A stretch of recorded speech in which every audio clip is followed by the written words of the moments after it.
Welcome back to Hair of the Werewolf. I'm Chase, and I'm here with my co-host, Lily. Hello. We are a supernatural horror podcast where we attempt to scare each other, often with the help of a drink or two, because if you're like us, scary stories help us forget the stresses of our week. So cheers to all of you joining us today. Today is part 2 of... my story. Last week's story. So if you haven't heard part 1, I do recommend you go back to it because it's going to jump kind of into the middle. Right. Yes, so my story is, like you said, it was a 2-parter, and it is a continuation of the Battersea Poltergeist. I'm going to do a little bit of a recap because... Absolutely. You know what I mean? I know there's people that are listening to it, like, once a week kind of thing. They're up to date, so... Well, that's me, though. We recorded this a week ago, and I promised not to look into it, despite the fact that I was super excited, so I need a recap. So do it for me. Okay, so here's your recap, and everyone else. So I do want to say, I want to give a big credit to the Battersea Poltergeist podcast. I think I mentioned this in the first episode, but I will be continuing using it as a source for this episode. It's hosted by Danny Robbins, who is pretty cool and super obsessed with the story as well, which is pretty amazing. And the story itself took place in 1956 on a street called 36 Wycliffe Road in Battersea, South London. And it happened to a 15-year-old girl named Shirley Hitchings and her family that were tormented by this poltergeist that they ended up calling Donald. After Donald Duck, After Donald Duck, because of the tantrums that he had or whatever. Yeah.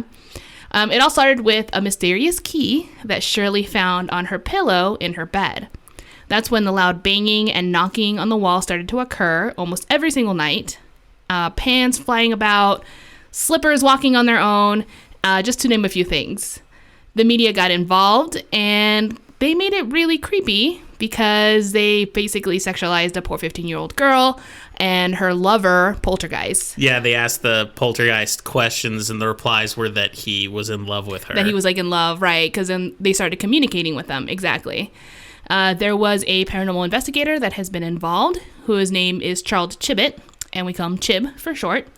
Old Chib. He stepped into the family's life to help, and so did, unfortunately, a lot of other people that ended up taking advantage of the family. And so we went into those details last episode. Chib and the family began communicating, like you said, and Donald began answering with knocking noises. So 1 for no, 2 for yes. We left off when Shirley's parents' bed caught on fire, and the father... Wally was injured. He had a bad burn on his arm. And they later discovered that there were 3 scratch marks in the middle of the burn site. So that's where we left off. And right for that, because this was one of the most interesting things to me, they attempted a seance/exorcism that got interrupted by the police. Right. Yeah, exactly. Which is not... And Donald stopped bothering them right after that, but then he came back with a vengeance, and then that's when the fire happens. Right. That was a big thing. That's kind of just one of the people that stepped in pretending to be helping them, but really it was for some other motive, to like take advantage of the situation. Absolutely. Make money, blah blah blah. So yeah, that is all in the first episode in much more detail if you guys are interested, and also for your sake, because it's going to be very confusing for the rest of the episode. So there was an article, this is new stuff, by the way. There was an article in the Southwestern Star newspaper that talked about the fire, and it included an interview with an insurance agent that investigated the fire.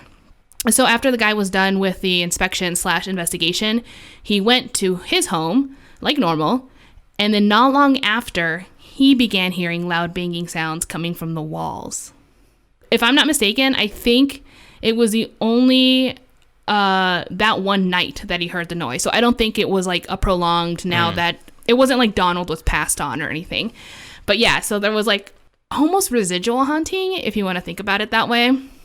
However, there is a theory that may explain what is happening here. So this is like the first time in this episode I'm going to be really going into theories. Don't tell me it's like pipes in the wall. No. So, I mean, that is kind of one, but that's not really what's happening or what I'm going to talk about. So yeah, in this episode, I'll be doing a lot more theories as I discuss along. So that way we're kind of gearing up to figure out what's going on here. Sure. And in this instance, this is one that a lot of people thought, well, maybe because since the inspector, who has absolutely nothing to do with this family, went home and he started hearing weird things too. And that theory is mold. Black mold. Wait, what?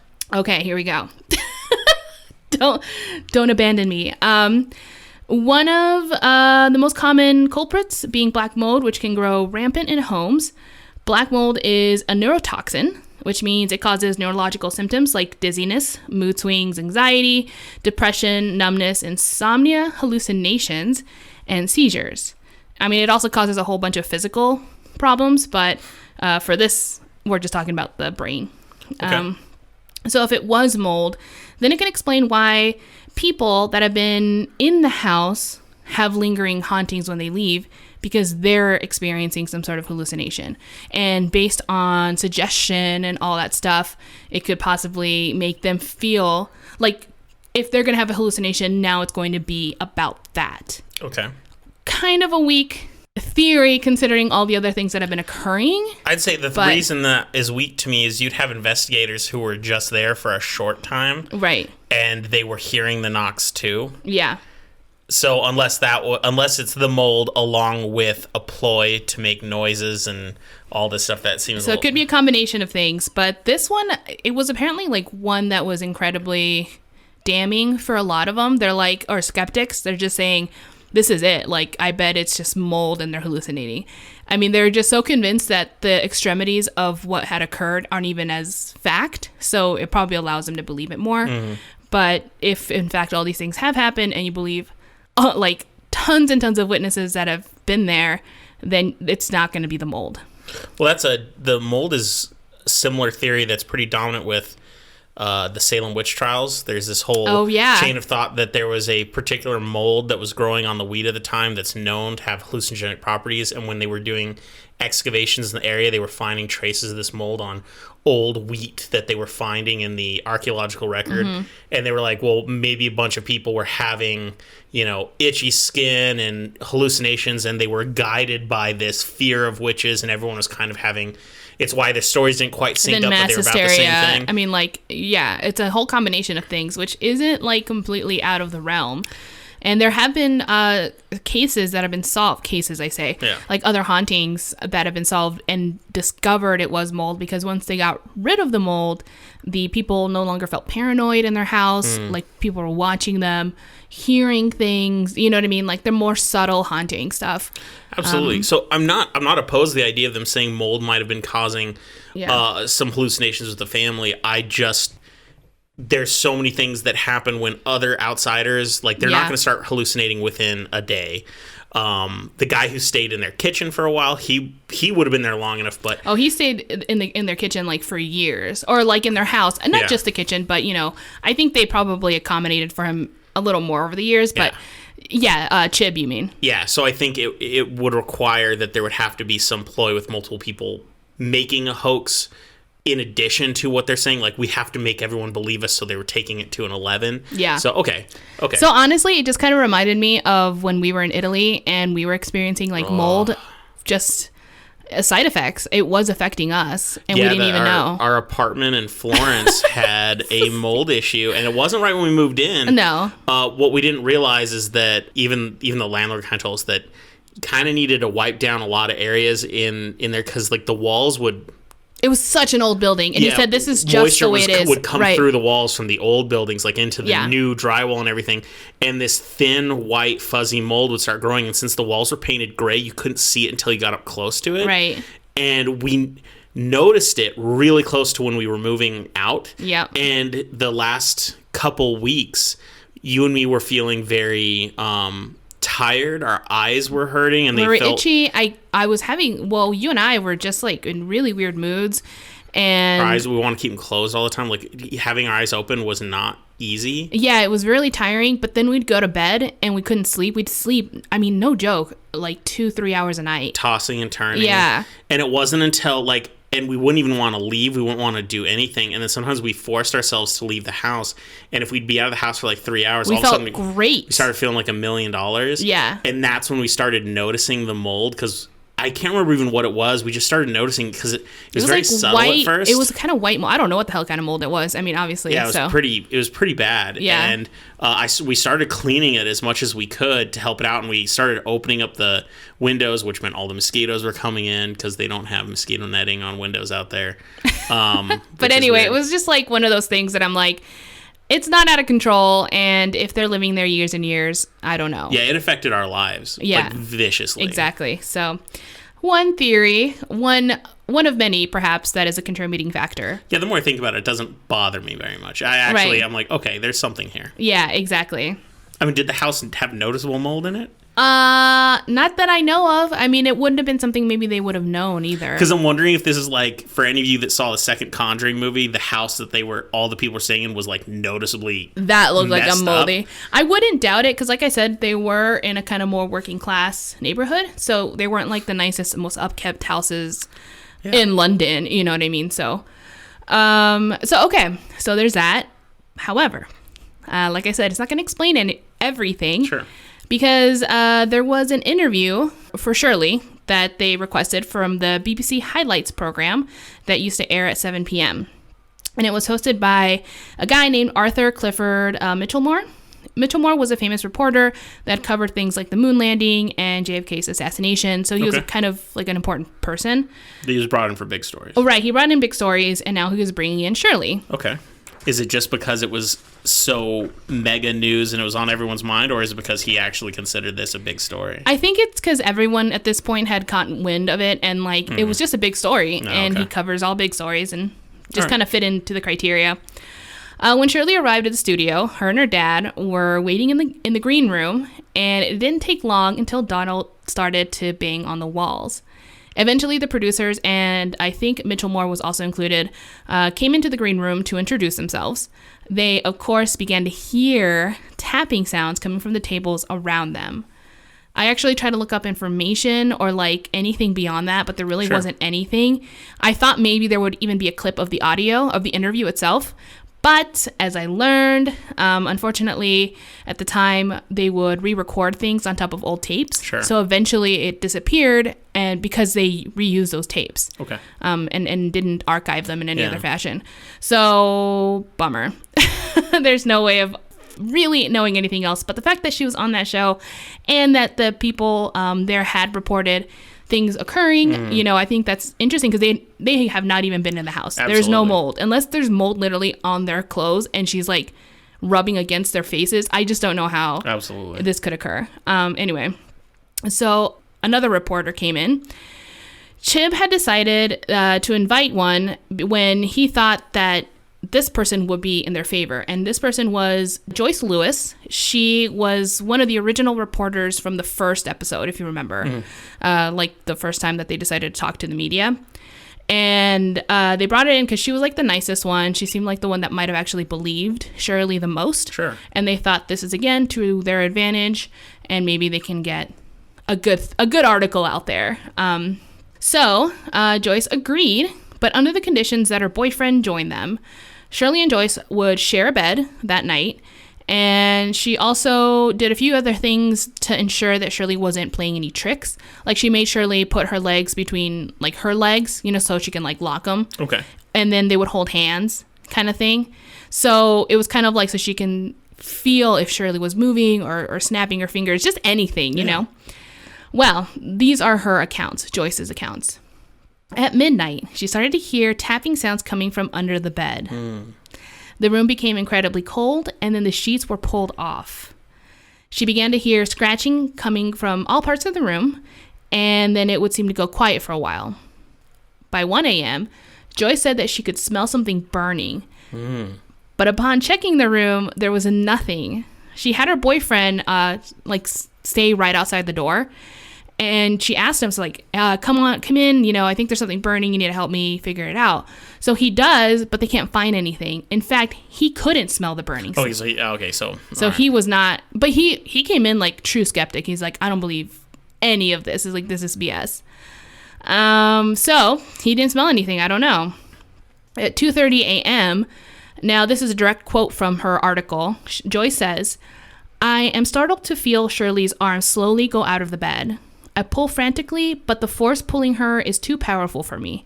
When the girl awakes, shuddering, she is halfway out of the bed, end quote. So she also saw and tried to pull. She saw her being pulled out. Pulled and tried to pull back, but there was a great force. You know, she thought Shirley is a tiny 15-year-old skinny girl. And Joyce, I'm not saying she's probably a big girl, but she's older. I'm sure she can take her. And there's no way she could have Well, she's pulled got her that as well. hidden crazy person strength. Crazy. Yeah, maybe she's like on drugs. I don't know. I'm just kidding. She's hopped up on them lewds, man. So there was a neighbor's account. This was just kind of a random story I found, where she actually visited the house quite often, she said. And I didn't get a name, by the way. It was anonymous. But she did say that when she was at the house, she saw a blanket rise in the air while people were over the house, like her family and everything. Like there were multiple people. And when they saw the blanket go up in the air, it took 4 men to bring it back down. And yeah, and they would often hear noises coming from the house, even from the street. So it was that loud, confirming kind of thing. So that's just a random story there. So if you're like, let's say you're guy number 4. Yeah. You see 3 guys pulling down on a floating blanket and it's not coming down, and you think, I'm the guy. It's like, I can do this. Because my thought would be, holy shit, a floating blanket. I'm not touching that. It's like, it's going to take all of us down. But guy 4 is like, I'll be able to do it. Maybe. And then the other 3 guys, when the blanket finally comes down, they're like, we loosen the lid for you, bro. Yeah. It's like, it wasn't you. It was like, it was already loosened up. Yeah, so that's just like more stories from people all around. The communications started to get more elaborate. After the fire incident that I talked about earlier, this really propelled the family and Chib to try more communication methods with Donald. They're trying to figure out why he's there, what's going on. Like, you're starting to set shit on fire now. What's happening here, man? So Chib and Shirley would spend a long time trying to teach Donald how to use the alphabet cards. Okay. This is somewhat similar to the Ouija board, except Chib would lay out cards, each one with a letter, ask Donald a question, and then he'd hover his hand over the cards, and Donald would knock when they reached the correct letter to spell out things. Donald would answer only easy questions, but it didn't take long until things started to escalate, which is not surprising when you're talking about like the paranormal. Once you start communicating, I mean, really, that's just intensifying. The connection is supposed to get stronger. Exactly. It's just going to get worse. Because Donald began to write notes. Wait, yes. Like how? You mean using the same letter combination, or like he was leaving stuff on the walls? We're going to get into that. So within 3 weeks of attempting to communicate, just with the letters, like you said, Donald took Chib's notebook and wrote in it. Like, Chib opened the notebook at some point and realized that Donald had written inside of it. It said, quote, "Shirley, I come," end quote. You can see these images actually online, but it was officially posted on the BBC website by the creator of the Battersea podcast, because he has all of Chib's old documents. And in the picture, you can see below it, Chib noting that the event took place at 1:15 a.m., March 22nd, 1956. Now, this was only the beginning, because then he started to write on the walls. Yes. In another picture, same kind of website, you can see that the markings are drawn what looks like a black marker, but later I found out that it was actually black metal polisher for the fireplace that he used, but it's just like these giant markings all over the wall. Among those markings was a fleur-de-lis, and Donald would also draw crosses on the parents' headboard and other messages on the ceiling and walls. So these are difficult places to get to as well that he's doing. On March 27th, using the cards again, Donald gave the message Drury Lane and the year 1720. He also spelled out a bunch of people's names who no one recognized. And to this, Chib took as clues as to who he was. And so he went to the library to investigate and just find anything? Research. He did. Ah. Yes. He discovered that there was an old article newspaper covering a play that was performing at the Theatre Royal Drury Lane, which is a theater located in London. So isn't Drury Lane where the Muffin Man is? I don't. So Trevor like Shrek? You know the Muffin Man? The one on Drury Lane? No. All right, sorry. I don't remember that movie very well. So far I'm thinking about the Muffin Man. All right, keep going about the play. The Muffin Man. Okay. So it turned out that the actors mentioned in the article was also matched the names that Donald provided. So they were all in the same article as well. Through more communication, Donald revealed, or rather discovered, that Donald was French, and that I guess ties in with the fleur-de-lis that he'd sometimes draw on the walls. Yeah. It's going to get a little wild, so here we go.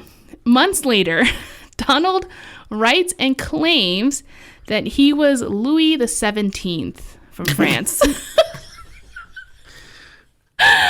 Hold on. Okay, so we're definitely taking steps away from plausible and or scary. It gets wild. I mean, right. It stops getting kind of scary because you're just ripped out of disbelief. Like, into disbelief. It's just, I can't believe it now. I'm just imagining, like, the one guy who does believe this. Like, he just looks up as, like, Louis, and then he's just like, it's king. And you're just like, dude, no. That man would be Chib. He totally believes him. Oh, man. Which is so sad, because I love this little man. Like, it's just like an old man, like, who just is obsessed with the paranormal and trying to help his family. And he's like, Louis the 17th? What? I wonder what his zodiac sign is, because my guess is a gullible. Yeah, the secret sign. For those who might not know, Louis the 17th was son of Marie Antoinette and, of course, Louis the 16th, who was murdered at the beginning of the French Revolutionary War. I think he was only 10 at the time. And I'm gonna guess. I guess if we're going with this, if we're giving this a moment's consideration, it would explain his temper tantrums and demeanor. His youthful demeanor, and exactly. love of a young girl. Right. So that is what he claimed to be. Yeah. I mean, okay, so there was still that date that he couldn't quite fit into the article, because remember that he saw the actors' names and matched the names, sure. The Drury Lane thing. And then 1720 doesn't match because, well, at least not when this would have occurred, because Louis the 17th was born 1785. Yeah, it wasn't, yeah. Because the French Revolution, yeah, that's right. The French Revolution was early, or super late 1700s, early 19th century. Yeah, 19th century. So yeah, so that doesn't match, and we don't still know what that meant. Anyway, the writings never stopped. Donald continued to write crazy things, but the worst part was when he began to give demands, like Shirley should dress like this. Oh. And the family should do that, like just random things. And whenever they denied him these things, or Shirley started thinking about getting a job, you know what I mean? Like just not complying, Donald would become enraged. He would start to destroy or throw furniture around, plates, rip curtains, and wallpaper, rip clothing, basically anything in sight. I mean, truly, I'm sorry, a fucking asshole. Like, he's true, like controlling. Temper tantrums, exactly. There was an incident where Donald got all of Shirley's dolls that were stored in the trunk in the attic and then brought them downstairs. And of course, when he did that, all their heads would be torn off and their clothes would be shredded. And then he would leave a note for Shirley saying, "Now make dresses out of these shredded garbs." I'm like, ew, no. So he's just like unbearable in my head, but you know. I mean, to assume that a cognizant poltergeist was mentally stable, right? I guess that's on me. I just assumed, and then all of a sudden when I hear that a poltergeist might be loony, I'm insane. Like, why do I freak out? I'm like, well, why did you think it was going to be normal? Why did we assume that this person was not going to be annoying or like this entity? I have no idea. What a pleasant poltergeist. Yeah. Cooking dinners? Charming. No, not at all. He'll just throw the pan at your head. So things seemed like things were getting crazy, obviously. But then Chiv finds something that made him, for a brief moment, question everything. In a Times Magazine article that he found, again, in the library, I believe.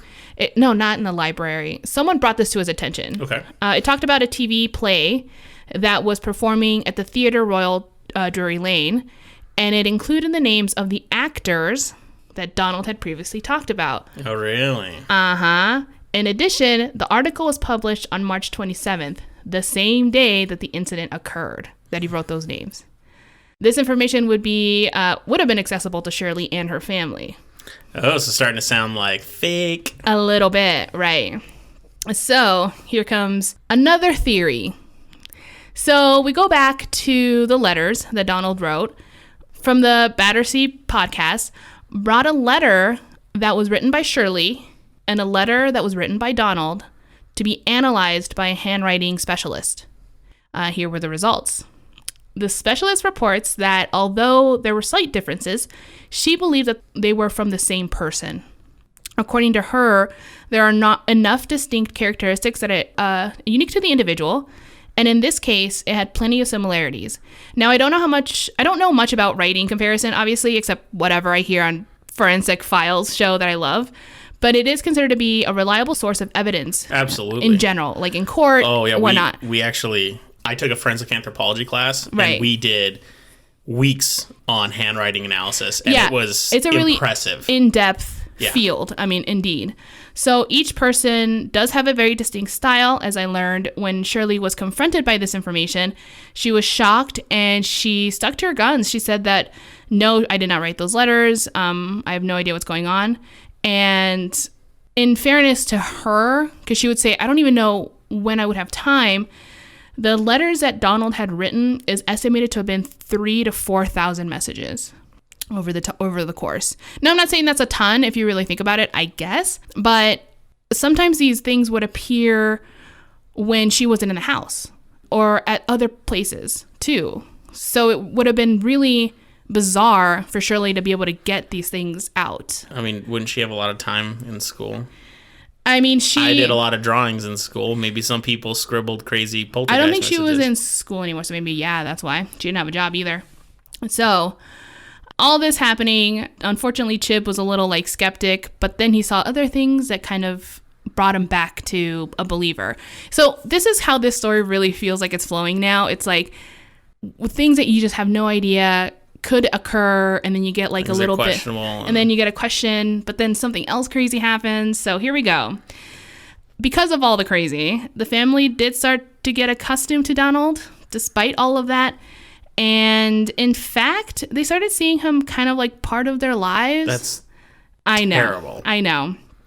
They would consider him kind of like a roommate, I guess. Yeah, I was like, they can't say one of the family because... No, I wouldn't think so. That's our shitty roommate, Donald. Yeah. I mean, it got to the point where they would watch TV together as a family, and Donald would chime in with knocks when he was pleased or write something on a wall or on a piece of paper when he wanted to know more information about an actor or something. Man, with my luck, if we had the Donald Poltergeist, anytime one of those annoying insurance ads comes up, he'd be all like, yay, this is great. I'd be like, of course, Donald, you would love the insurance ads. You are evil. Nobody loves the insurance ads. So, again, this is going to get a little weird again. Donald became obsessed with a male actor named, Jeremy Spencer, who would have been 19 at the time. He also demanded that the family get in contact with him because if they didn't, he was going to have an accident and die very soon. After hearing this, Ethel had enough. Ethel is the grandmother, by the way, if you forgot. She was fed up and she started yelling at the family and at Donald, saying, I can't believe people are complying and acting like this is a real person. So she's finally, in my opinion, thank you. I hope they didn't contact the actor. Can you imagine people saying sir, we need to talk to you because there's a demonic presence in our house and it demanded we got in contact with you or you could die. Right. I'd been like, can we get the cops here now? The only person that thought it was a demon was Ethel. So I think it's a demon. If it's real, it's a demon. Yeah. So she was like, no, I'm convinced this is the devil or a demon. I don't like Donald. And unfortunately, Donald retaliated by writing rude messages about her and basically making fun of her all the time. That was just the beginning as well. But anyway, this is all kind of happening at the same time, so that's why I'm bringing it all together. Okay. So again, the crazy thing that happened, not long after Donald had written about this actor guy saying, please contact him or else something will happen to him, Jeremy Spencer was in fact in a car accident and was rushed to the hospital. He didn't suffer any injuries, and he was okay. But at the same time, you can't help if Donald predicted the future. Or did he cause this? Okay, but he didn't die. He didn't die. Okay, so people get in car accidents. Right. And also, I looked this up. I don't think I read it anywhere, but it just like popped in my head about James Dean. And I'm like, didn't that guy die like in the same time? He died in a car accident. He died a year before in 1955. Yeah. So if you're going with a theory that the family members are in on this and like it's all a hoax or whatever, then predicting another young actor getting in a car accident would have been more, I don't know, more to the feels of people. Like people would have been like, oh, just like James Dean or something like that. Like it would have invoked something in people. Now, him actually getting in a car accident, super, super crazy coincidence or what? We don't know. That's true. And it's really tricky when you talk about things like car accidents in relation to something like a haunting, because car accidents are just a really unfortunate regular occurrence in the world. And you can only imagine, and I'm not trying to point fingers, but you can just imagine if you're young and you gain fame and you're living high on life on it and cars aren't particularly safe. Yeah. The likelihood of you being, really excited and being fast on the road, those chances increase, and if an accident happens. Yeah, and I don't know, I couldn't get a lot of information from this guy. Like, I didn't know if he had, like, a reputation of being reckless or whatever. I mean, he's 19, he has a car. I don't know. But famous teenage boy actor drives fast in a car is not a news story. Exactly. So, again, kind of a crazy coincidence, but this did happen. Yeah.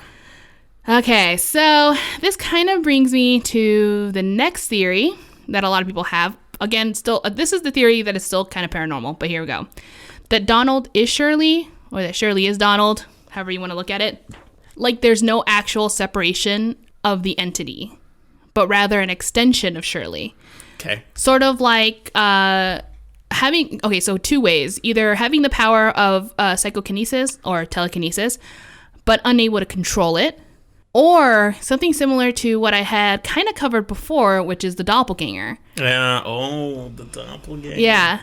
So it's not like actually manifesting into a physical form the way we heard in the other stories, but in a more like supernatural way still. You know what I mean? So who knows? That is still like a supernatural theory, but a theory indeed, that it was never, Louis the 17th or like whoever that Donald claims to be. I mean, I kind of like this theory, or at least that maybe she's a little bit bonkers, because the inaccuracy of the dates and everything does sound like a 15-year-old's grasp of history. It's like, I know it was like 17 something. It was 1720. It was probably. like a long time ago, because they were, it was like a million years ago. Back when those crazy Americans rebelled. Right. And so, well, this is the French Revolutionary War. No, I know. Oh. But they were right around the same time. Oh, sure. Okay. So, yeah, that is one theory. Who knows? And because I don't know if this is even fitting into it, but again, not long after, the family began to get targeted even more, as if it could. Ethel, Shirley's grandmother, was attacked physically multiple times. She would be hit by things and pushed downstairs. The parents would be also attacked. They discover that their bed would be caked with rat poisoning or drenched in alcohol. It got to the point where the parents, when they went to bed, they were fully clothed because they had to be prepared for anything. So they couldn't even rest in their own house. I don't know. It's too intense for me. One night the family was woken up. I choose homelessness. Just saying. I choose death. Honestly, like, I think I would have gotten so insane that I think I would have just walked, but like kept walking. Like, I don't know where I'm going, but it has to be not here, and I'm leaving. What if you just ask friends to couch surf for a little while, and then you start Airbnb-ing your house out as a haunted stay? Oh my gosh. Start racking in the money, then go live somewhere else while you rent out your haunted place. Donald will just follow, So one night, the family was woken up again in the middle of the night because they heard loud noises coming from the main room. When they got there, they saw objects floating all around them. Then they started to hear a voice of an Irish woman. Okay. Yes, I don't know. They realized that the voice was coming from the corner of a room, and then the voice revealed that her name was Sarah and that she had a message. The grandmother was the one that was most visibly upset of the whole thing, and it was also clear that she might have known who it was. Like, it just was more intense for her. So anyway, when Shirley asked her dad about it, he said that Sarah was her mother's name. So Shirley's great-grandmother. So Ethel was so disturbed by this that she stayed in her room for days and would rarely come out. So it's also kind of assumed that maybe the message was received, but only by Ethel. She wouldn't even talk about it.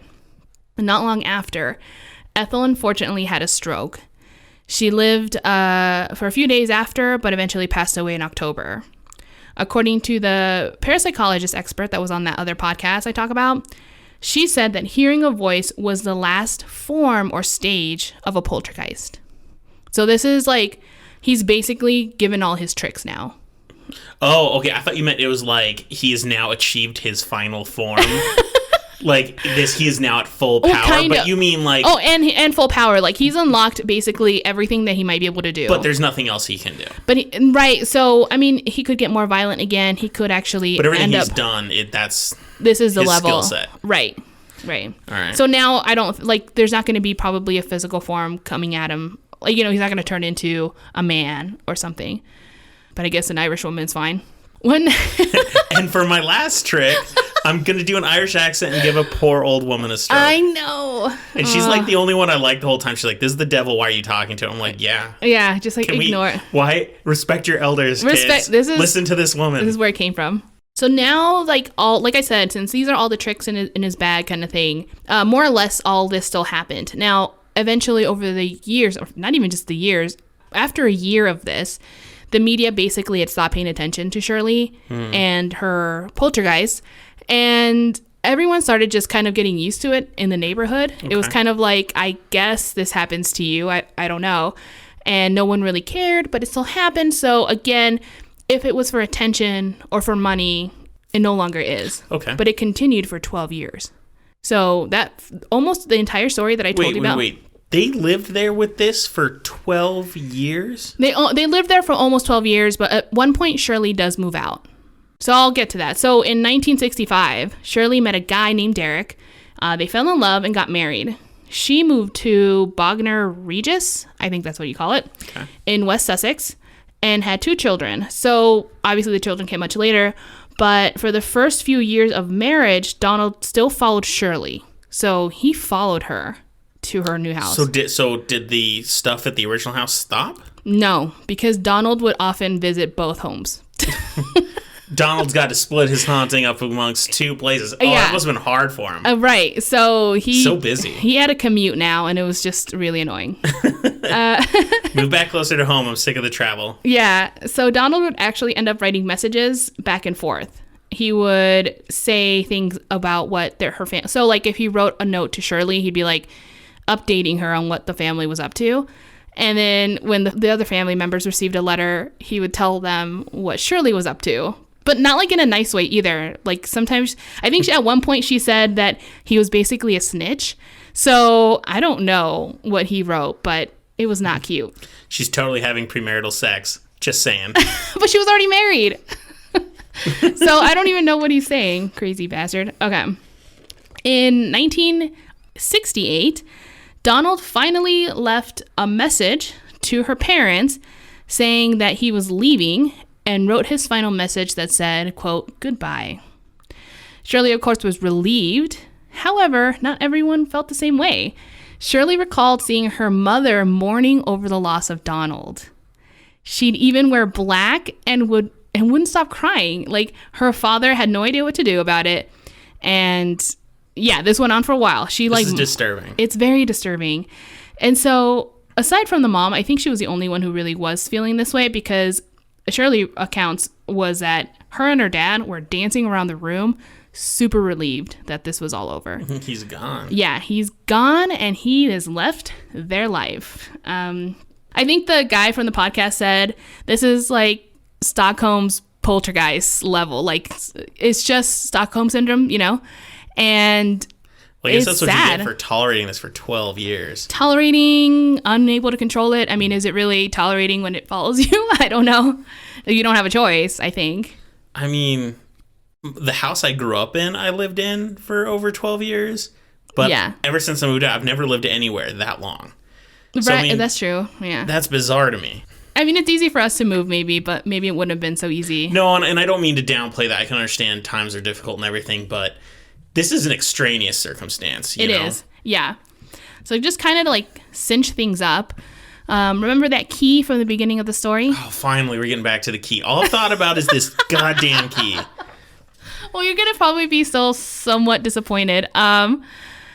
When Donald left, the key also disappeared. Ah, damn it. We don't know what happened, like what it was or like why they even had it. This is some bullshit. Right. I wanted it to open something. I don't know what. It didn't even have to be anything important. Out of 4,000 messages, Donald couldn't let us know what the fuck the key was for. The key, dude.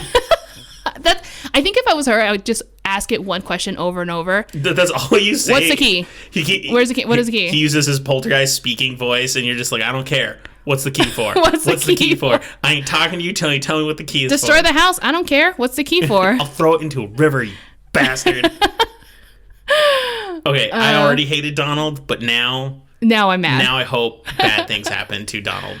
Burning a guy's arm? Whatever. Now I'm mad. Yeah. But the key. But the key. So there was one last occurrence, actually. Oh, post him saying peace? But, okay, so let me just tell you so you can know what I mean. In the late 1980s, Shirley and her husband had already had her kids and were living in England in that one town that I told you about. And Shirley was in some, not club, like dance club, but like a communal club kind of thing.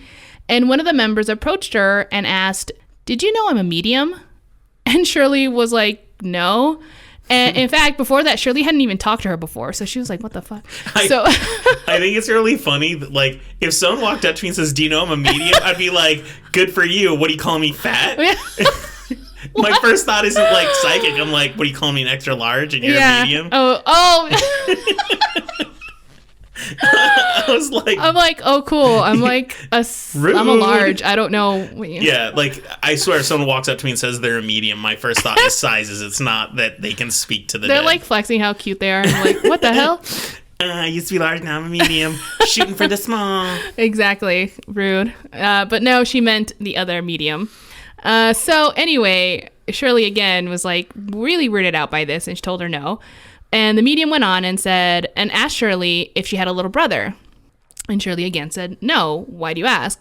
The stranger continued to say, "Well, there's a little boy that I sometimes see following you. He's dressed in fancy clothes and blue satin with lace, and he has red hair." Shirley was like, "No, you must be mistaken," really freaked out, and then walked away. The reason she was freaked out is because years ago, back in 1965, when she first got married, Chip had given Shirley a postcard that he got when he went to France. It was of Louis XVII, and he was dressed in blue and lace with red hair. That would be the last time Shirley ever had an experience that related to Donald. So even though she didn't have a first contact with Donald again, it kind of resurfaced yet again. So now we're back to Louis XVII, which is really bizarre. But it could also be Donald manifesting into this character because he said he was him. Who knows? Assuming this is true. And who is this lady? There's a lot of assumptions here. There's a lot of assumptions. And who is this lady? Maybe she's read all the stuff. Maybe she knows. Maybe she's like an obsessed, crazy person. She's stoking the fire. Or maybe Donald is the ghost of a dead kid, but her parents were obsessed with making Donald dress up like the old French king because he's like, this is cute. And I don't know. I don't know either. I can tell you one thing now. I'm trying to be as open-minded about this as possible. Of course. The one thing I know for sure is that she was not haunted by the ghost of a dead French king. What? That's not happening here. This is not even remotely the situation. So it's really weird to think about, but it kind of is funny. Like, I'm not saying that I'm willing to accept every single detail, but I'm just like, oh yeah, pants flying and spontaneous burn marks or whatever, and we're talking about it like we're okay with it, and then we're like, wait, Louis the 17th, that's where I draw the line. Like, it's just like the most, there's absolutely no reason for that. Well, there is, so I did read up more about Louis the 17th because I was just curious. It got crazy because there is a lot of conspiracy theories like surrounding that child's death. So originally, and what a lot of people might say, is that he was just imprisoned and then eventually died in prison. Sure. So that's probably the most likely story, who knows. But then there's also conspiracy theories, if you want to call them that Louis the 17th actually escaped and went to England and was there, but then might have died there. I don't know. So, and then the boy that they had in prison was like an imposter, but not really an imposter, someone that they put there in this place. I don't know, because like who would want to be in jail? Yeah. Really weird. So who knows? What if instead of Louis the 17th, when he found like the notes and whatnot, they're like, you're being haunted by the ghost of Abe Lincoln. This is how stupid it is. Well, I'm just trying to emphasize this. No, I am understanding like the craziness of it. Trust me. I didn't need an ex-president to feel it. But that's, to me, they're the same level of no. This is not happening.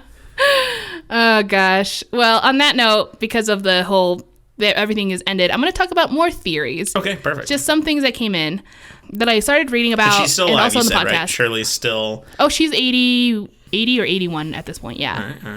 All right. One theory is the cat. Yes, they had a cat named Jeremy, like the actor.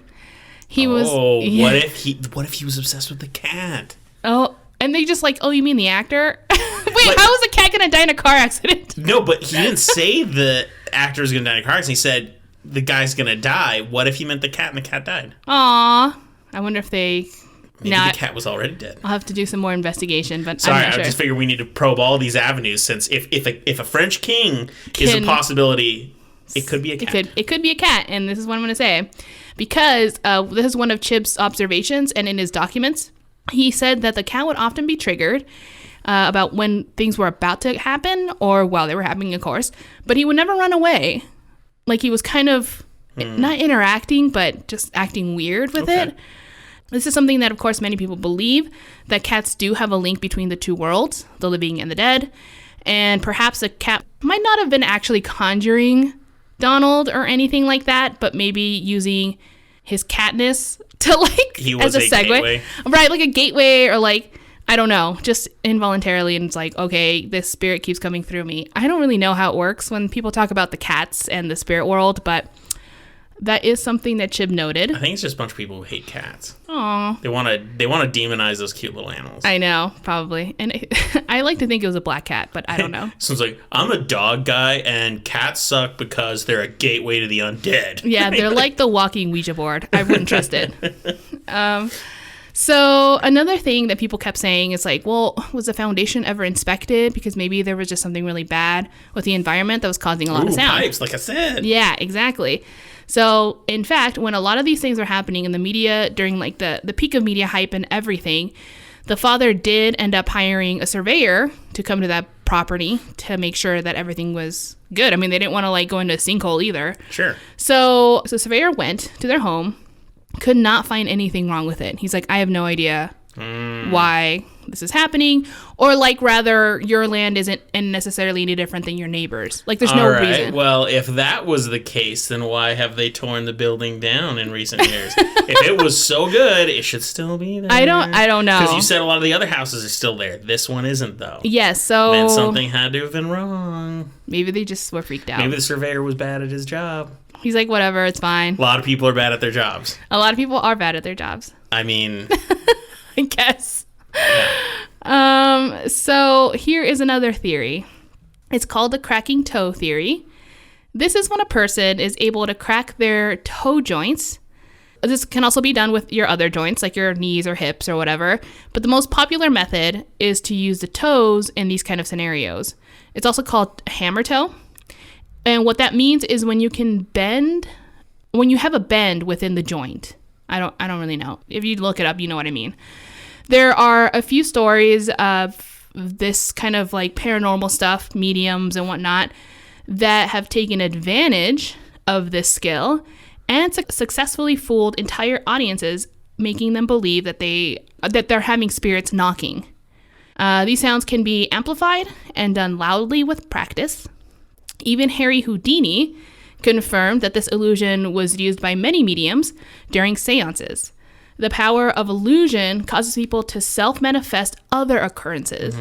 For example, feeling like they're being touched, even though it wasn't intentionally part of the illusion, or seeing things in low-lit rooms, because when you have candlelights, things shift. You know what I mean? The light moves, you think things are moving. Harry Houdini was the man. He's the man. He spent so much. He was like the OG, like disproving skeptic guy. He made it a mission in his life to disprove all these, because he believed in entertainment and illusion. But he didn't believe in people. But he hated that people were like, no, it's real. And he's like, I've created some of like the most insane illusions that people don't know how I've done it. And I never claimed, if he started claiming that it was real or like supernatural, people might have believed it, but he was like, it's not though. I'm not going to tell you how, but it's not. And he was like a superhero. It was like a personal vendetta because it had something to do with his mother, and like a medium tried to like prey on people's weak hearts. Anyway, he's a badass. So I plan on doing a story on him at some point. Sweet. So if he talks about the knocking toe, I'm gonna be like, okay, this was a thing, or I'm giving it credit. Maybe I'll do a story on him, but there has been stories that popped up that he was involved in. So that'll be the way to do it. Right. Okay, so I'll do that at some point. Another theory is psychosomatic disorder theory.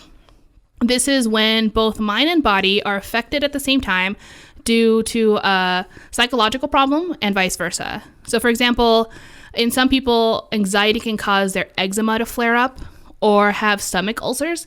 In the reverse, an injury can cause someone to become depressed and have mental deterioration. In these instances, during a haunting, perhaps your body can literally manifest physical harm to itself that can sometimes be misconstrued as an attack from an outside source. Worrying yourself sick, that kind of stuff. Right. And so in some cases, this could have caused people to think that they can suddenly smell something or hear things, but they actually aren't. It's just, really the power of the mind. And I think most of us can really, really relate to this, because I'm not even going to lie. Not too long ago, I had a crazy dream, and I remember telling you about this. Okay. Where I thought in my dream, I was sick. Like, legitimately sick, like with a fever. I had I was sweating. My throat hurt. My body ached. I mean, I felt really sick. And then when I woke up, it took me like a minute for me to not feel those symptoms anymore. Like, I remember, obviously I woke up sweating, which is just me. I was probably hot. It is the summer. But I was shaking when I woke up. My throat hurt. My body ached. I mean, I felt like crap. And I thought I was sick for a second. And I'm like, oh no. And then it turns out it just wore off as I woke up more and more. And I'm like, I'm literally fine. I literally made myself sick in my dream. Yeah, it's amazing what the human body can do. Yeah, and I felt those effects still lingering after I woke up. How bizarre. I don't know. Well, and I think what you're talking about, we've kind of talked about some of this stuff on the show a little bit before. Yeah. I think it's very important to know that it's not always someone being rude or skeptical when they say maybe it's in your head. Some people are absolutely being jerks when they say that. Oh, yeah. But as someone who has, I've talked about like nightmares that were so vivid and real when I woke up, it took me minutes before I was able to fully come back to reality, because like the dream bled into life as I woke up and I reacted to it and everything. And I've worried myself sick. I've been so worried something was wrong with me. I've made myself like start to have symptoms, and then there was nothing wrong with me. And when people look up, their own symptoms online, you're just like, I guess my throat does itch a little bit. Well, that's why you and me, we don't let ourselves look up symptoms. We ask each other, what are you feeling? Think about right now. And then we look it up for each other, because we don't want to put that in each other's mind. Exactly. And so I think it's important that you have to have experienced how powerful your own mind is and be aware of how powerful your own mind is to be able to acknowledge that this can be happening to people. I mean, just this think isn't about insulting or rude. Yeah. This happens, and it's a big deal. I mean, think about anxiety attacks. Sometimes, anxiety attacks, your body literally has nothing wrong with it technically. Yeah. But, it's when you have such intense emotions and, anxiety, And then body reacts and like then your it's body real. reacts to it like it's real because it feels like it's either being attacked, it needs to be worried about something, and then people have like passed out or felt numbness on their body, and you're like, geez, like, you know what I mean? That's insane. Yeah. That's insane. So I don't know if that's what's happening in this story, but I do think it's important because some people are just like, some people have been told by bad doctors it's just in your head, and that sucks. Right. But sometimes things like this could very well be caused by. Yeah. And it could be, it doesn't always have to be like a disorder or something, you know, like if you have anxiety, bad anxiety, that's kind of like a lifelong thing, probably, absolutely. you know, things Hard, like that. Hard stuff. So, but it can also happen in small instances. So the host, Danny Robbins, the one I talked about many times now, went under an experiment where he used a virtual reality headset that led him into a haunted house. Okay. So it's kind of like a pre-designed thing. So he wasn't like really controlling it, but it made him kind of, the intent was to make him scared. Do you remember what it was called? No. I don't know. Anyway, so when that was done, he was taken into a real room that was recreated to look like an old 1850s lounging area that he would sit in for 15 minutes alone. The room was dimly lit and silent. After it was done, he said that he thought he heard scratching and at one point noticed that the lights got darker. He also admitted feeling like there was a presence in the room and that the atmosphere kind of changed. The doctor conducting the experiment admitted that nothing was manipulated. There was no speakers playing scratching noises, nor were the lights like changed either, like they weren't dimmed.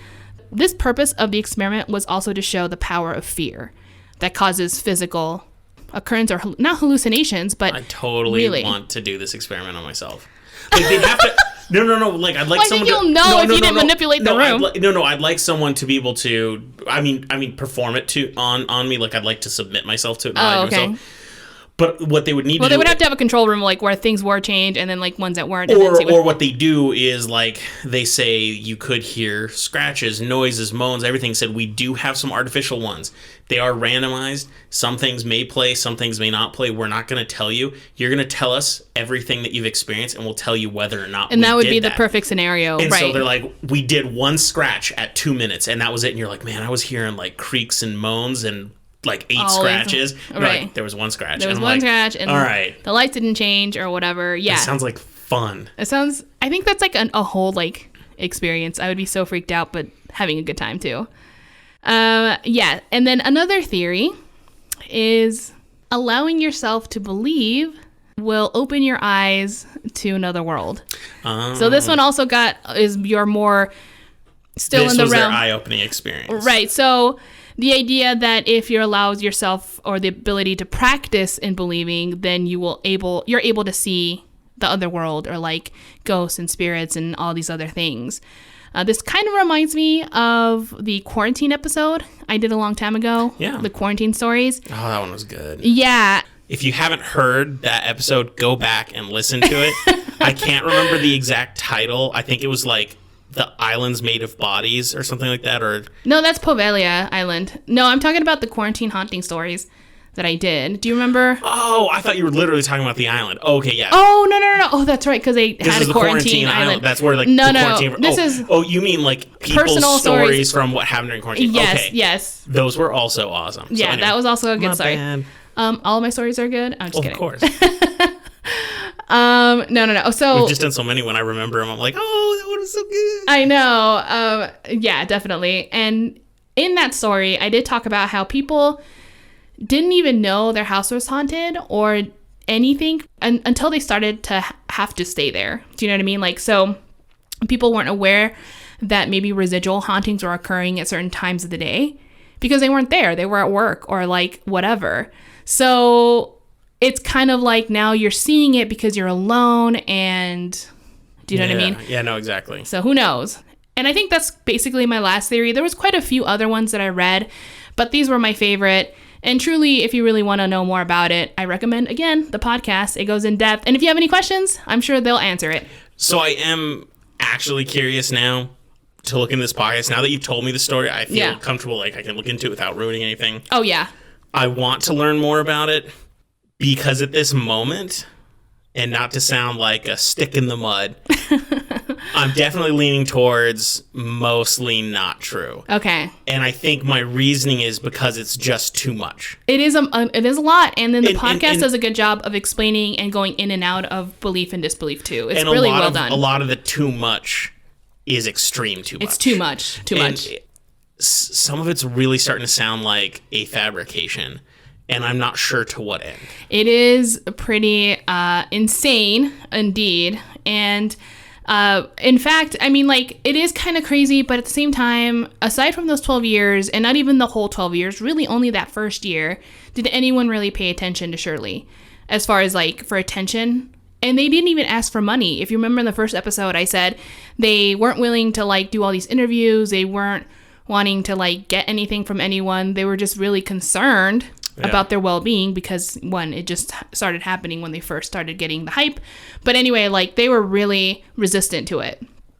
In fact, Shirley really didn't talk about it until 2013 when she wrote a book. So, and even then, and obviously with another author, so, like, it was her and someone else to help her write it. And she was very nervous, she said, to even start talking about it, because on purpose she never did, because she was so worried that Donald would come back. Yeah. And since the Battersea podcast, Shirley has been more open talking about it since, because now she's like, there's no going back. Like, everyone's talking about it. Well, not everyone, but, you know, people are talking about it again. She's getting more attention. So she has been on more interviews now on TV. Has Donald come back? He has not come back. But it's kind of cute because she's, like, really old now, and she's, like, 80 or whatever. And she's like, I am scared if he does come back, but, you know, I'm old now, so, or something like that. I don't know. She was just like, whatever, I don't care anymore.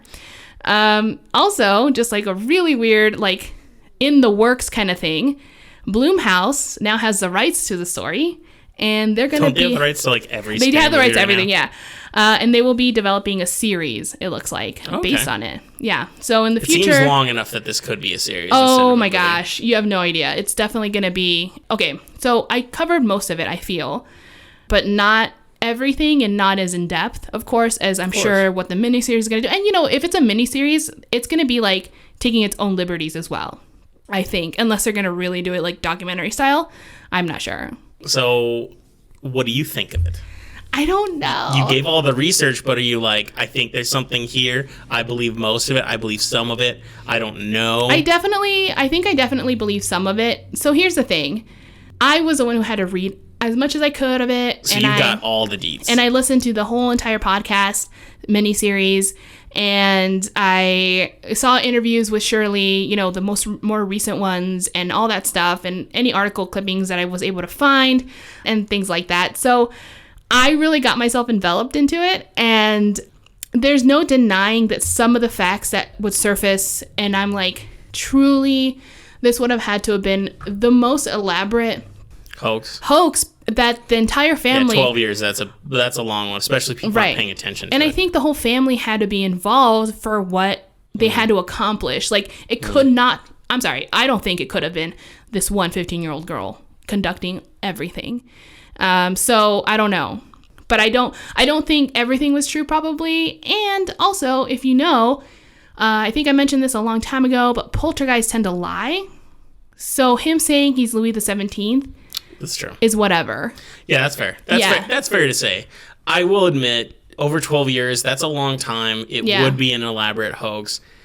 There's one thing that stuck with me. Okay. It's the part that messed me up the most is when they went into Shirley's bedroom. Oh, yeah. And they removed the blanket from her, and she was levitating above the bed. Yep. It's a good moment. It's a scary moment. It's very visual. It's very real. How do you feel about that moment specifically? Because that's the one that sticks with me. So I don't want to say theories because this isn't an encompassing theory, but what a skeptic would say or had said is they think maybe she was just having a seizure and she was arching, making it look like she was levitating. And people are just bad at describing what they saw? And maybe, but like, I don't know, man. I think I can tell the difference if someone's literally not touching the bed and just having their back arched. And see, I think one of the reasons people like to use the seizure explanation, and I get it, it's a alluring explanation, is because if she had a seizure and it looked like she was levitating to people who maybe don't know any better, it also explains why a lot of weird things could be happening, because she's like, there's some chemical imbalance, or something's going wrong in her brain, and she's hearing things or seeing things that aren't happening. Like, people like it because it catches a lot of explanation without it being supernatural. Yeah, exactly. I think the seizure thing is kind of weird. She never mentions that she ever had seizures. No one ever mentions she had seizures. People that were trying to debunk her never mentioned seeing any seizures. So if she had a seizure, it would have been like the one time or whatever. Because that's out of thin air, just theory. You know what I mean? No, there's no evidence suggesting she was ever having seizures. So it's just kind of a BS. Yeah. Blanket kind of theory, oh, it's just another seizure. But there's no cases of her having it. I'd rather take the explanation of it was a lie and it didn't happen. Yeah, I would believe. Yeah, it was an arch or a seizure or something. Maybe it was just like a ball lightning. It's totally ball lightning. The theory everyone likes to. Or maybe her cat was underneath her and doing a power lift. Oh, yeah. And the cat was dark, so they couldn't see in the shadow. And they're just she's floating, but the cat's it was the cat.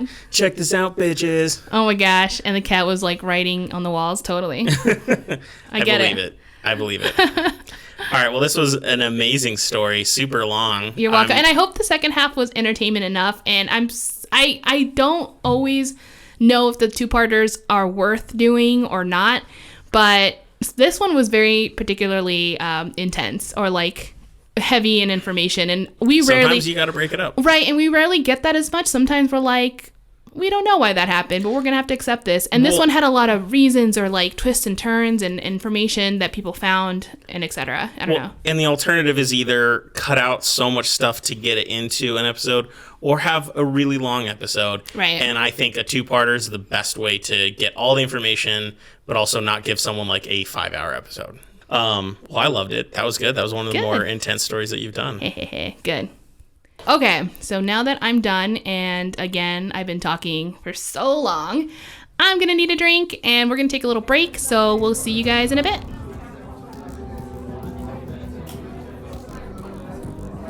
Okay, so we are back. We have our drinks, and Chase looks like has a story for us. That's right. So last week, I talked about the Green Lady of Hawaii, a ghost with more than a few similarities to La Llorona. Yes.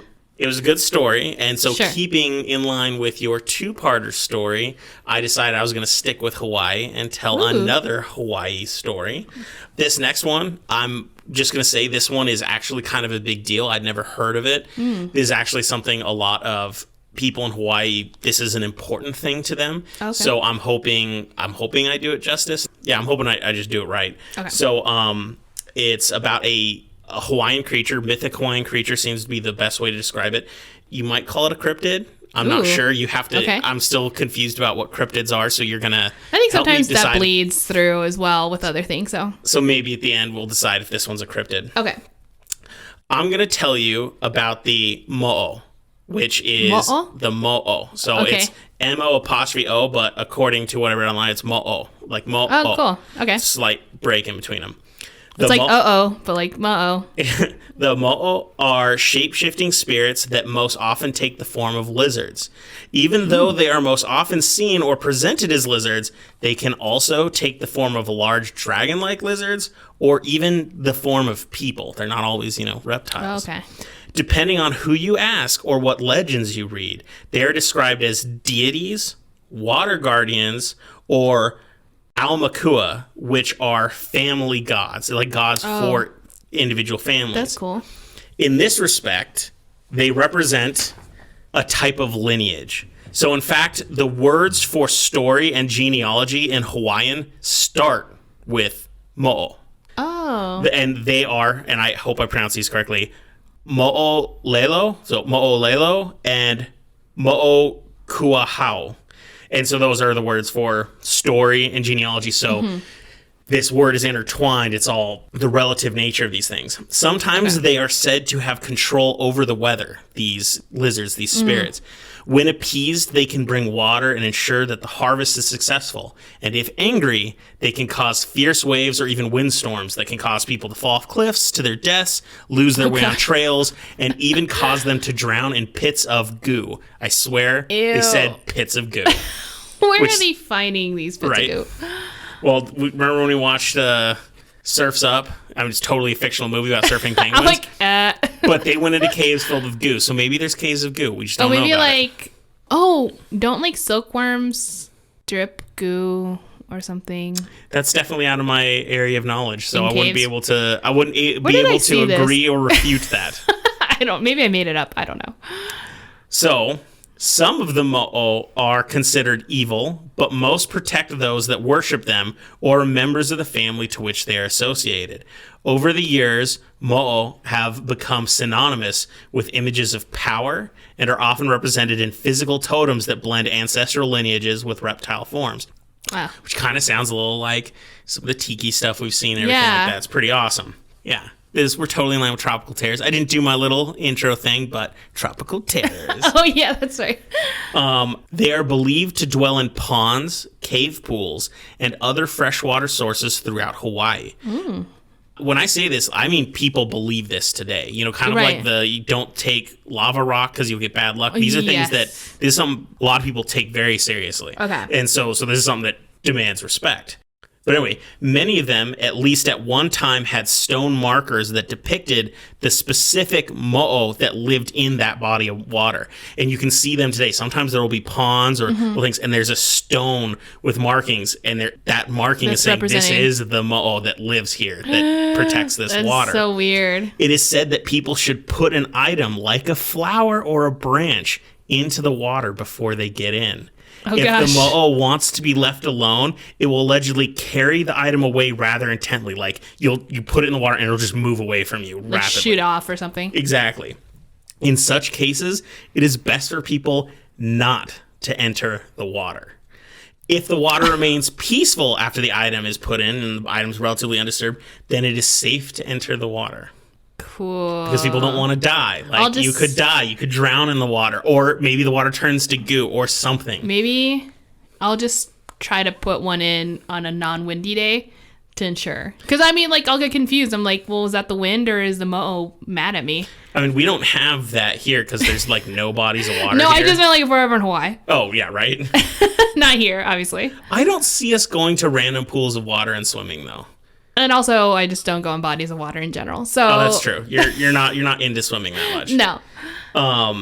Hawaiian historian Samuel Kamakau describes the Mo'o in the 1800s, or he did describe the Mo'o in the 1800s.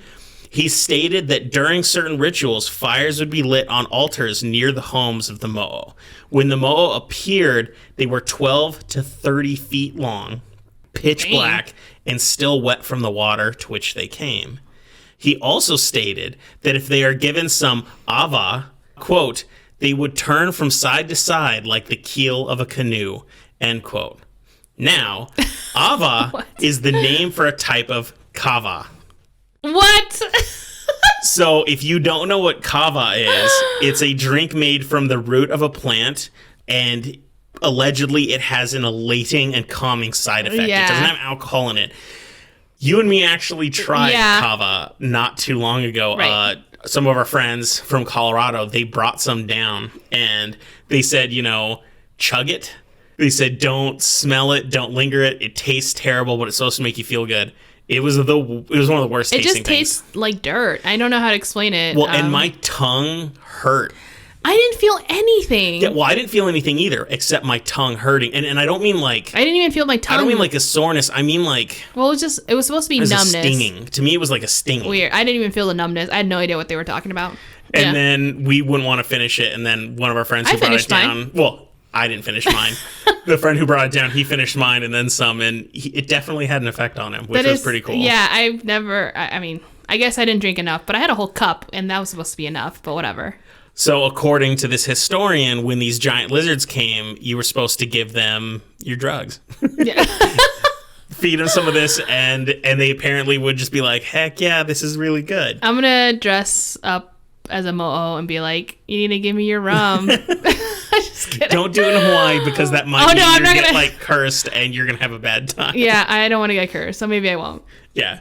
I mean, you don't want to drown. That would be the worst way for Lily to go is drowning. Oh my God. So apparently, even today, some fishermen in Hawaii will call upon Kalamainu, which is a Moʻo spirit to help them fish. So this modern fishermen do it today. Allegedly, this Moʻo married a chief to whom she fell in love with while he was out surfing. How Hawaiian does that sound? That is. There was like the chief was totally out surfing, and a god's like, "You're hot. this. I want this." So she married him, but hid her true identity as a Moʻo. Soon after, the Moʻo's cousins, who were upset for some reason, I could not find out why they were mad. I mean, Maybe they were probably jealous. because she married a human. Rockin' hot surfer. But, so jealousy. I thought it was just because they were not of my species. And maybe that's what it is too. But I Yeah. like the idea that he was just super fine. Yeah. And they're like, not happening. So they revealed that she was a Moʻo to the people. Afterwards, they turned themselves into fish to flee and disappeared into the ocean. Out of revenge, the Moʻo captured her cousins with a fish trap. Allegedly, to this day, if you call out to her, she will help you fill your nets with fish as well. Aw, well, that's So this nice. is something that apparently some fishermen do today, which I think is pretty awesome. Yeah. The death of a Moʻo is also a big deal. It is said that when a Moʻo dies, its body will petrify or turn into stone and permanently become part of the land. Oh, cool. In fact, many features of the Hawaiian landscape are believed to be the former bodies of Moʻo. And these are huge parts of the landscape. This includes the Molokini crater, the Pu'uʻolau cinder cone, and even a giant lizard outline can be seen in Kamalo Ridge. That's cool. It's kind of like the troll thing, where people Exactly. believe a lot of the giant boulders used to be trolls or something like that. Yeah. So there's a whole thing to this. This is a big deal, and a lot of people, they have their family lineage related to them, but the idea is that there are these water spirits that protect the water and live in the water, and they can be mean. Yeah. If you're rude, you could die. And if you're kind and nice and they like you, maybe they protect you or they help you Sure. out. And there's so many of these beliefs in Hawaii that have to do with bad luck or danger and respect, which makes sense when Very you talk about family lineages. Specifically to like tell the land and things like that. Yeah. I mean, they're all about like land preservation and stuff. So that makes sense. I just found the most terrifying part, the idea that, like, if I wanted to go swimming, the idea is look for a stone marker because there could be a little lizard god living in there, and you don't want to piss it off because he might kill you. Like, most people are like, oh man, hope there's not an alligator in there. But what if it's something more Supernatural. supernatural Or like, that wants to kill you? It's one of those things. So believe it or not, I'm not going to like touch anything when I go to Hawaii. yeah, because they're full of this stuff. And so I can be very skeptical. So it's a believe it or not thing. That's totally cool. I think it's a great story. It's scary stuff. Like, these ideas are scary. But if there's one thing I can't deny is that I do have a tendency to build superstitions, even though I consider myself a skeptic. Right. And it's weird because you consider those You hate- contradictory. Yeah, good luck, bad luck things, or like don't. Right. Yeah, I know. I more associate those with my severe obsessive compulsive disorder tendencies, which are Right. self-destructive. Your OCD, right. And you've helped me fix a lot of those. There's so many superstitious things you've made me get rid of, which is so great because it makes my life easier to not have them. I'm like, I'm not doing this. But I do realize I have a superstitious tendency. So Yeah. Hawaii to me is, if you have superstitions, this is the worst place you could be. I'll because put so you much in a bubble and we'll go. giant, be fine. giant chase bubble. In a giant Jace bubble. Yeah.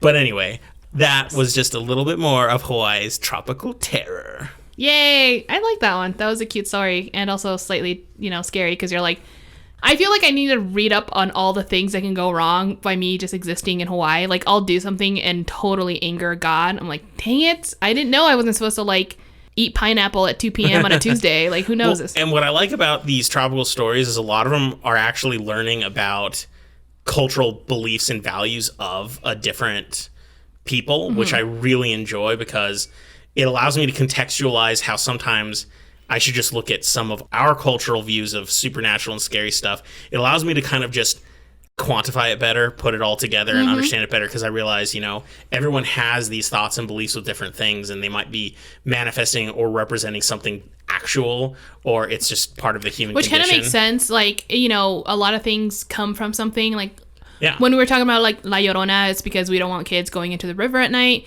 And maybe with like the whole putting a branch or a flower in a body of water, and it had some sort of bad, violent reaction, that might mean that there's dangerous water. The dangerous water. There's Something's waves are bad. in it, or it's Maybe moving there's too fast. other predators. Yeah, there's like a weird current that'll sweep you out. Yeah, I mean, these are really just good behaviors to have. You know what I mean? Like if you see something kind of sketchy. You don't want your kid to drown in water, so it's like respect the water. Exactly. Respect the land, because it will kill you if you don't. Yeah, definitely. So good times. I hope you guys enjoyed the stories. Yeah. I think that brings the episode to a close for this week. I think we're done, for sure. I got to tell you guys, we have some very exciting stories up and coming. Some big doozies. I can't tell you when they're coming because we're still trying to figure out the order of things, but I got to tell you one of the most exciting stories that I've ever known about. And I've known about it for years, but I'm researching for this. Yeah, it's coming. It's going to be so good. Yes. And you've been telling me you got something exciting. We can't tell each other what they are because we want to surprise each other. We want to be a little better about it. Yeah. Also, if you guys have any suggestions, get in contact with us on social media. We also have a website. I'm sorry, not a website. I wish we had a website. Our email address, which is hotwpodcast@gmail.com. But even if you don't have any suggestions for us, we'd love to hear from you, and we want to thank you, above all, for joining us today. If you're having a drink, cheers to you. And if you're listening to this episode while you're hungover, just remember, the best cure for a hangover is fear. Bye. See ya.